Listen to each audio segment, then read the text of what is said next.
Bonsoir Madame Rousseau. Une réaction tout d'abord sur l'annonce du gouvernement princier aujourd'hui. Le chômage total temporaire renforcé a été reconduit, tout comme l'exonération partielle des charges patronales. La CARE pourra également être sollicitée. Selon vous, c'est une mesure qui s'imposait compte tenu de la situation sanitaire ?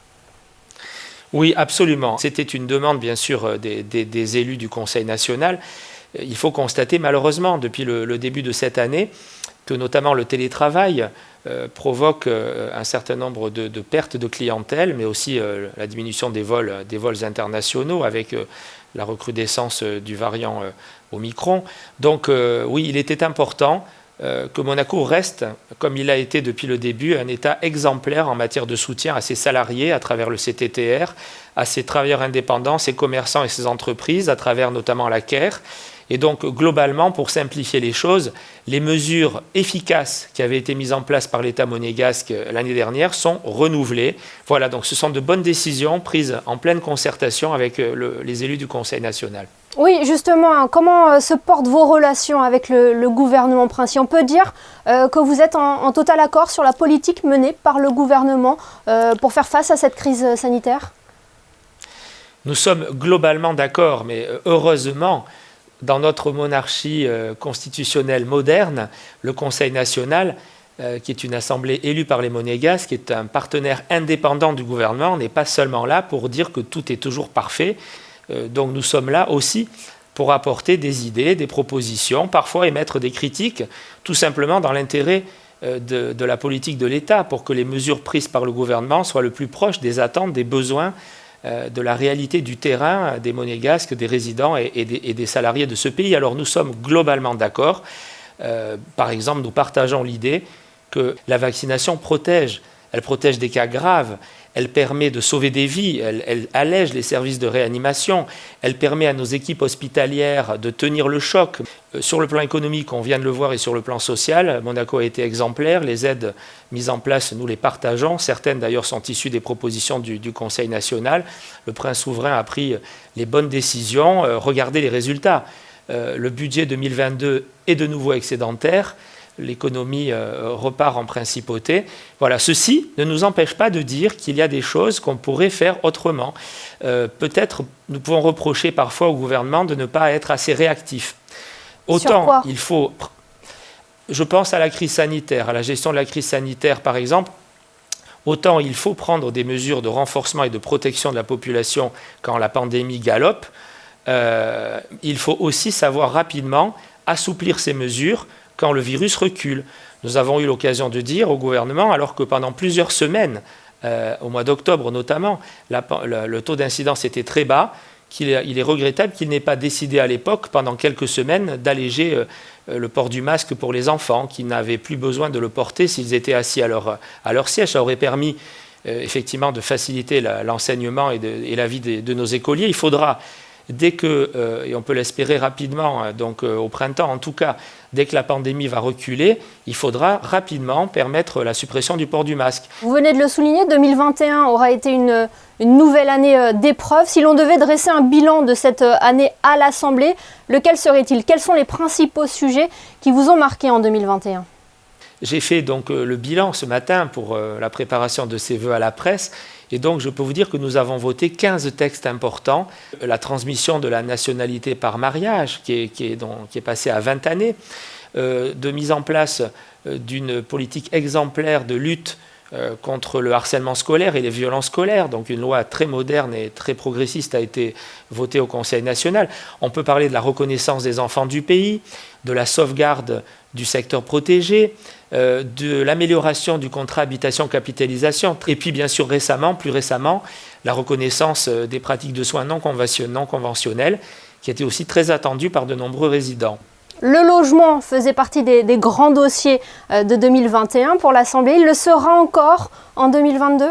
C'est la première année où on va toucher les fruits du travail, des décisions donc annoncées par le prince souverain en mars 2019 de ce grand plan national logement pour les Monégasques, qui était souhaité par le Conseil national depuis son élection en 2018. Eh bien ça y est, ces grands chantiers, ces grands immeubles qui ont été lancés à partir de 2019, nous allons enfin pouvoir obtenir le résultat, la livraison des appartements neufs domaniaux. Il y aura aussi la livraison du palais Honoria en 2022. Et puis en 2023 encore Testimonio 2 bis, notamment le Grand Ida. Tout ça, c'est plus de 600 appartements domaniaux neufs. Ça veut dire que d'ici la fin de l'année prochaine, nous aurons enfin résorbé la pénurie et tous les monégasques, toutes les familles monégasques dont la situation le justifie pourront être bien logés dans leur pays. Je voudrais dire un mot aussi pour les enfants du pays, parce que mécaniquement, par un effet de vase communicant, c'est aussi une bonne année 2022 pour le logement des enfants du pays, car nous avons à peu près statistiquement ces dernières années constaté que 20% des monégasques qui se déplacent dans les domaines viennent du secteur protégé. Donc vous voyez, ça fait plus de 100 appartements pour des familles d'enfants du pays qui vont se libérer dans le secteur protégé. Alors là, on parle du logement. Stéphane Valéry, quels seront les autres grands projets qui feront l'objet d'un vote de l'Assemblée en 2022? J'en retiendrai 3 de manière subjective, mais qui me semblent vraiment très importants en 2022. Alors d'abord, devant nous, c'est le calendrier là, le plus proche. Le Conseil national est convoqué en session extraordinaire par le prince souverain. Et donc, en plein accord avec le ministre d'État et moi-même, la séance publique aura lieu le 31 janvier à 18h. Il s'agit de voter des projets de loi très importants, il y en a 2, concernant la lutte contre le blanchiment de capitaux, le financement du terrorisme et la corruption. Comme le souhaite le prince souverain, le Conseil national veut que Monaco soit un pays exemplaire en matière de standards internationaux, de respect des directives européennes, des meilleurs standards effectivement de lutte contre le blanchiment. Mais nous avons un autre souci, une autre ligne rouge à ne pas franchir pour nous, c'est de ne pas surtransposer les directives européennes. C'est-à-dire nous n'avons aucune raison d'imposer à nos commerçants, à nos artisans, à nos travailleurs indépendants, à nos entreprises, des contraintes supplémentaires qui ne sont pas demandées par les instances internationales et qui peuvent créer d'ailleurs des désavantages concurrentiels pour nos acteurs économiques par rapport à ceux d'autres pays. Nous allons donc amender les projets du gouvernement qui, sur certains points, à notre avis, allaient trop loin et surtransposer les directives pour protéger notre économie. On n'avait aucune raison aussi de revenir sur les limites déjà strictes et fixées d'utilisation du cash dans les commerçants, chez les commerçants. Donc ça, c'est un point très important dès le 31 janvier.